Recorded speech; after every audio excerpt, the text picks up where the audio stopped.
সুপ্রভাত। ভ্রমণ সারাদিন থেকে আমি সুদীপ আপনাদের সকলকে আমাদের চ্যানেলে স্বাগত জানাই। আজ এসেছি এক নতুন গল্প নিয়ে।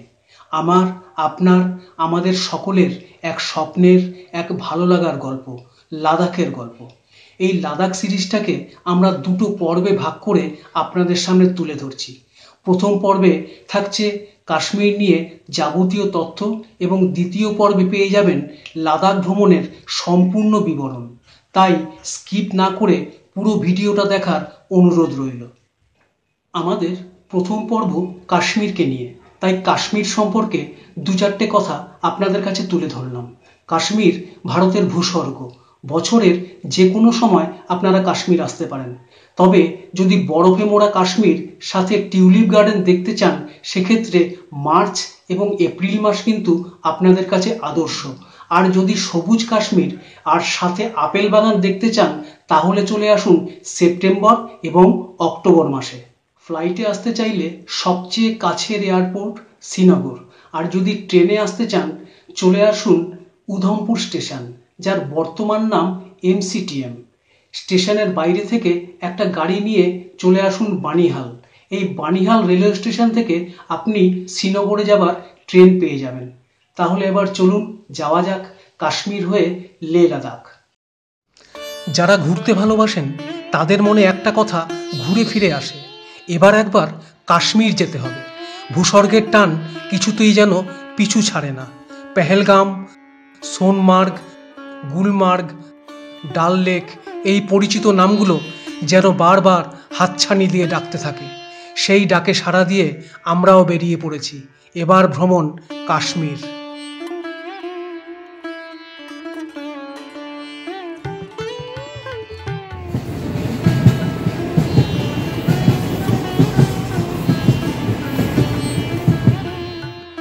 আজ 1 জুন। আসানসোল স্টেশন থেকে সময় মেনেই ট্রেন ছাড়ল। আর মনে একরা স্বপ্ন নিয়ে আমরাও পা বাড়ালাম লাদাখের পথে। তবে এবার ইচ্ছে আছে কাশ্মীর ঘুরে লাদাখ যাওয়া। এর প্রধান কারণ, লাদাখ যাওয়ার আগে শরীরকে উচ্চতার সাথে ধীরে ধীরে মানিয়ে নেওয়ার সময় করে দেওয়া।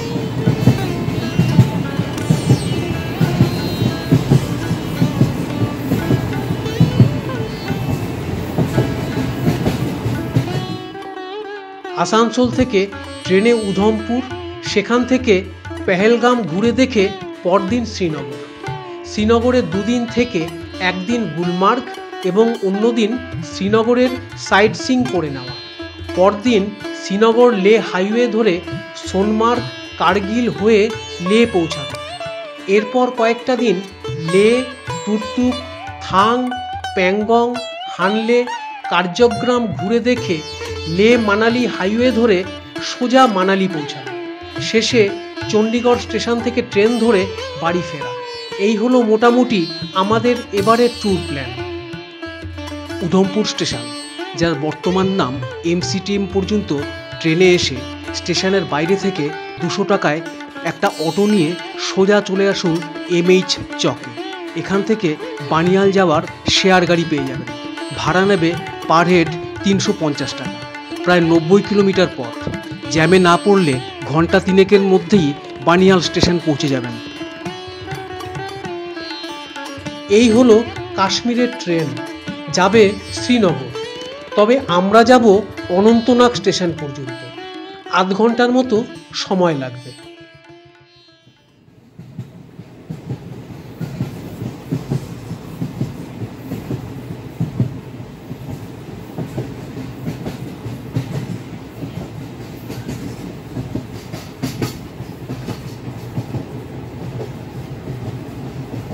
অনন্তনাগ স্টেশনে নেমে একটা অটো ধরে চলে আসুন অনন্তনাগ ট্যাক্সি স্ট্যান্ডে। এখান থেকেই পেহেলগাম যাবার শেয়ার গাড়ি পেয়ে যাবেন। ভাড়া পড়বে পার হেড 100 টাকা। মাত্র 40 কিলোমিটার পথ, ঘন্টা 3 মধ্যেই পৌঁছানো যাবে। অবশেষে যখন পেহেলগামে এসে পৌঁছালাম, তখন বেলা গড়িয়েছে। তবে সন্ধে এখানে অনেক দেরিতে নামে। আমাদের প্রথম কাজ হলো একটা হোটেল খুঁজে নেওয়া। তারপর আশপাশটা একটু ঘুরে দেখা যাবে। আজ 4 জুন 2024। চলেছি আরু ভ্যালির পথে। পেহেলগাম থেকে আরু ভ্যালি 13 কিলোমিটার। গাড়িতে আধ ঘন্টার মতো সময় লাগে, তবে পথে সারাক্ষণের সঙ্গী হবে লিডার নদী। পেহেলগামে মূলত ঘুরে দেখার জায়গা 4টি: আরু ভ্যালি, বেতাব ভ্যালি, বৈশারণ এবং চন্দনওয়ারি। এই জায়গাগুলো ঘুরে দেখার জন্য গাড়ি অনুযায়ী ট্যাক্সি ইউনিয়নের একটি রেট চার্ট রয়েছে। পেহেলগামে আপনারা যে হোটেল থাকবেন সেখানেও এই রেট চার্ট পেয়ে যাবেন এবং হোটেল মালিককে বললে তিনিই গাড়ির ব্যবস্থা করে দেবেন। আরু ভ্যালি এক বিস্তীর্ণ তৃণভূমি, যার পাশ দিয়ে বয়ে চলেছে লিডার নদী। ছড়িয়ে ছিটিয়ে থাকা কিছু দোকানপাট ও থাকার জায়গা চোখে পড়ল। আরু ভ্যালি দেখে আমরা এগিয়ে চললাম বেতাব ভ্যালির দিকে। আরু ভ্যালি থেকে বেতাব ভ্যালি প্রায় 19 কিলোমিটার পথ, মিনিট 40 লাগবে হয়তো। গাড়ির জ্যাম আর প্রচুর মানুষের ভিড় ঠেলে এসে পৌঁছালাম বেতাব ভ্যালিতে। পার হেড 100 টাকা টিকিট দিয়ে ভেতরে ঢোকা গেল। আগে এই ভ্যালির নাম ছিল হাজাম ভ্যালি। 1983 সালে বলিউডের হিট সিনেমা বেতাবের শুটিং হয়েছিল এই ভ্যালিতে। তারপর থেকেই এটি বেতাব ভ্যালি হিসাবে পরিচিত।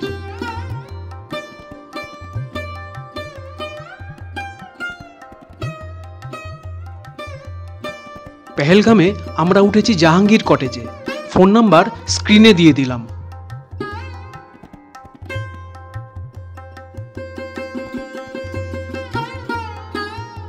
দূরে বরফের মুকুট পরা অমরনাথ পাহাড় আর পাশ দিয়ে আপন খেয়ালে বয়ে চলা লিডার নদী, এই দুয়ে মিলে ভ্যালিকে এক অন্য মাত্রা এনে দিয়েছে। এছাড়া রয়েছে সবুজ ঘাসের বিস্তীর্ণ ভূমি, যার উপর দিয়ে হাঁটতে হাঁটতে সময় যে কখন চলে যায় টের পাওয়া যায় না।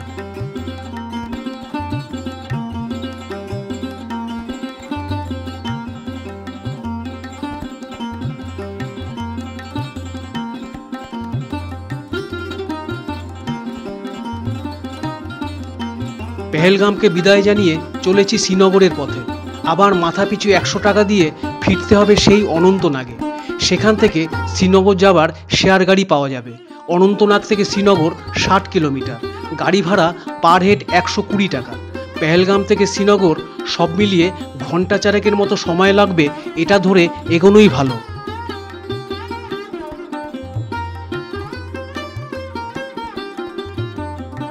বিকেল বিকেল শ্রীনগর এসে পৌঁছেছি। হোটেলে ফ্রেশ হয়ে নিয়ে চলে এসেছি ডাল লেকের ধারে। ধীরে ধীরে সন্ধ্যা নামছে। আলোয় ঝলমল ডাল লেককে দেখতে অসাধারণ লাগছিল। শ্রীনগর সাইট সিন করার দিনে সকাল সকাল একটা অটো রিজার্ভ করে বেরিয়ে পড়ুন। সারা দিনের জন্য অটো রিজার্ভ করলে ভাড়া পড়বে 1500 থেকে 1800 টাকার মধ্যে। প্রথমেই শুরু করুন শ্রী শঙ্করাচার্য মন্দির দর্শন করে। এরপর একে একে দেখে নিন চশমে শাহী, পরিমহল, নিষাদবাগ এবং শালিমার বাগ। এই সবগুলোই মুঘল গার্ডেন। তবে মাথায় রাখবেন, এই মুঘল গার্ডেনগুলো ঘুরে দেখতে বেশ কিছুটা সময় লাগবে। সবশেষে চলে আসুন হজরতবল দরগায়। দরগা ঘুরে দেখে এবার ফিরে চলুন হোটেলে। শ্রীনগর থেকে গুলমার্গ যেতে ছোট গাড়ি যেমন ডিজায়ার বা ইটিওস আপনারা 2300 থেকে 2500 টাকার মধ্যেই পেয়ে যাবেন। গাড়ি গুলমার্গে আপনাদের যেখানে নামাবে সেখান থেকে রোপওয়ে স্টেশন মাত্র 1 কিলোমিটার। এখানে প্রচুর ঘোড়াওয়ালা এবং গাইড আপনাদের সাথে আসতে চাইবে। আমার মতে দুটোর কোনোটারই দরকার নেই। শান্তভাবে তাদের না বলুন এবং ভূস্বর্গের রূপ দেখতে দেখতে পৌঁছে যান কেবল কার স্টেশনে। চলতে চলতে দেখছিলাম কি অপূর্ব সৌন্দর্যে ভরা এই গুলমার্গ, আর ভাবছিলাম এই জন্যই বোধহয় কাশ্মীরকে ভারতের ভূস্বর্গ বলা হয়। চারিদিকে এত সবুজ এর আগে আমি কোথাও দেখেছি বলে মনে হয় না। অবশ্যই কেবল কারের টিকিট অনলাইনে কেটে আসবেন। লিঙ্ক আমি ডেসক্রিপশন বক্সে দিয়ে দিলাম।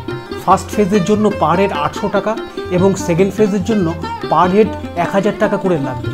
এখানে এসে কিন্তু কোনোভাবেই টিকিট ম্যানেজ করা যাবে না। রোপওয়ে চড়ে ফার্স্ট ফেজে এসে শুনলাম আমাদের কপাল মন্দ। খারাপ আবহাওয়ার জন্য সেকেন্ড ফেজের রোপওয়ে আজ আর চলবে না। এই জুন মাসে বরফ অবশ্য কোনো ফেজেই ছিল না, তবুও সেকেন্ড ফেজে যেতে পারলে ভালো লাগতো। কিছু করার নেই, আবহাওয়ার উপর আমাদের কোনো নিয়ন্ত্রণ নেই। তাই ফার্স্ট পেজে বেশ কিছুক্ষণ ঘোরাঘুরি করে ফেরার পথ ধরলাম।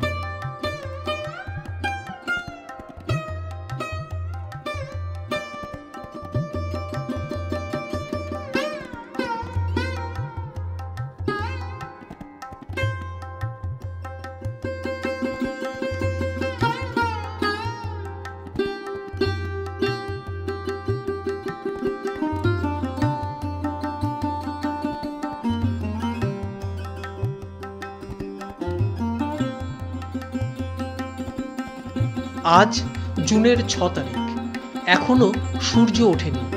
ভোরবেলায় চলে এসেছি লেকের ধারে। শহরের এখনো ঘুম ভাঙেনি, তাই কোলাহলও নেই, নেই কোনো ব্যস্ততা। শান্ত ডাল লেক এখন যেন আরো মায়াবী।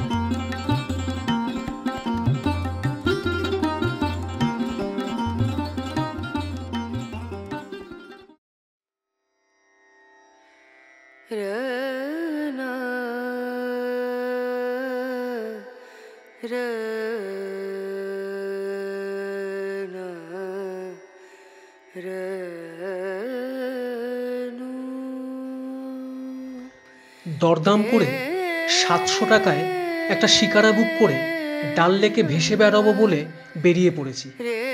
প্রায় 18 বর্গ কিলোমিটার জুড়ে বিস্তৃত এই ডাল লেক এক কথায় শ্রীনগরের প্রাণকেন্দ্র। এই লেককে ঘিরে গড়ে উঠেছে বিভিন্ন রকমের পর্যটন।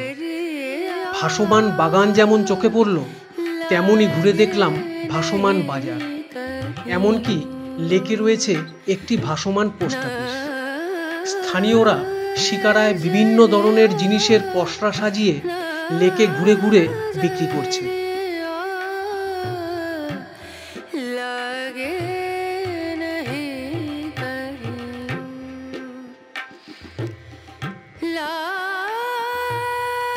ডাল লেকের একদিকে সার বেঁধে দাঁড়িয়ে আছে বিলাসবহুল হাউসবোটেরা।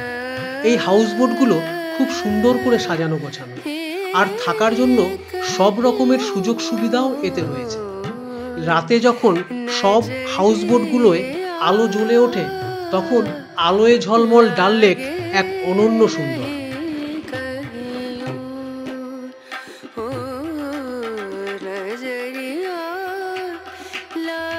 ঘণ্টাখানেক ডাল লেকে ঘোরাঘুরির পর এবার আমরা চলেছি শ্রী শঙ্করাচার্য মন্দির দর্শন করতে। 5-7 কিলোমিটার পথ পেরিয়ে পাহাড়ের মাথায় মন্দির। ডাল লেকের ধার থেকে টেম্পো ট্রাভেলার করে মিনিট 10-এর মধ্যেই মন্দির পৌঁছানো যায়। টিকিট মাথাপিছু 100 টাকা। দর্শন সেরে ওই একই টিকিটেই আবার নিচে নেমে আসা যাবে।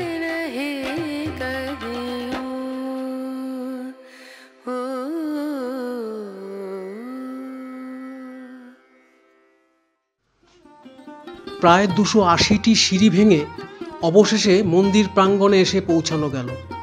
শ্রী শঙ্করাচার্য মন্দিরটি মূলত একটি শিব মন্দির। 8ম শতকে আদিগুরু শঙ্করাচার্য এই মন্দিরে দীর্ঘদিন তপস্যা করেছিলেন। মূল মন্দিরের পাশে সেই তপস্যা ঘর আজও রয়েছে। এই মন্দির চত্বর থেকে পুরো শ্রীনগর শহরকে ভারী সুন্দর দেখায়। বিশেষ করে ডাল লেকে ভেসে বেড়ানো রং বেরঙের শিকারাগুলি সেই সৌন্দর্যকে অন্য মাত্রায় এনে দেয়।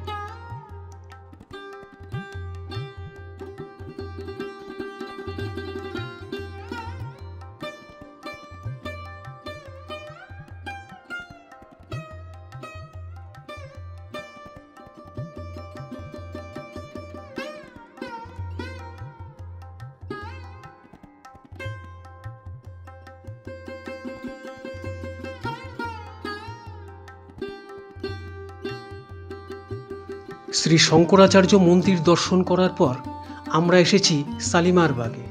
এটি একটি মুঘল আমলে তৈরি বিশাল বাগান। 1619 খ্রিস্টাব্দে মুঘল সম্রাট জাহাঙ্গীর তার পত্নী নূরজাহানের জন্য শালিমার বাগ তৈরি করেছিলেন। কাশ্মীরে যে কটি মুঘল গার্ডেন রয়েছে, এই শালিমার বাগ সেগুলির মধ্যে বৃহত্তম। প্রায় আধা কিলোমিটার লম্বা 3টি ধাপে তৈরি এই শালিমার বাগ, যা মুঘল বিলাসিতার এক নিদর্শন। প্রত্যেক ধাপে রয়েছে মুঘলদের বানানো স্থাপত্য শিল্পকর্ম এবং আজও টিকে আছে তার 400 বছরের ইতিহাস নিয়ে। ভূস্বর্গের রাজধানী হিসাবে এই বাগানগুলি শ্রীনগরের সৌন্দর্য বহুগুণ বাড়িয়ে তুলেছে, আর আমরাও মন ভরে তা উপভোগ করেছি। শ্রীনগরে আমরা এসে উঠেছি লেক বলিভার্ড গেস্ট হাউসে। শালিমার বাগের পর এবার নিশাত বাগ। 1633 খ্রিস্টাব্দে ডাল লেকের পূর্ব পারে এই নিশাত বাগ গড়ে তুলেছিলেন সম্রাট জাহাঙ্গীরের পত্নী নূরজাহানের ভাই আসিফ খান। উর্দুতে নিশাত কথাটির অর্থ আনন্দ, আর বাগ কথাটির মানে বাগান, অর্থাৎ আনন্দের বাগান, দ্য গার্ডেন অফ জয়। পিছনে জাওয়ারওয়ান পর্বত আর সামনে অপরূপ ডাল লেক। এই নিয়ে জনপ্রিয় নিশাত বাগ এক কথায় অসাধারণ একটি মুঘল গার্ডেন। 12টি ধাপে তৈরি এই বাগানের মাঝ বরাবর বয়ে চলা জলধারা সোজা নেমে গিয়েছে ডাল লেকের দিকে।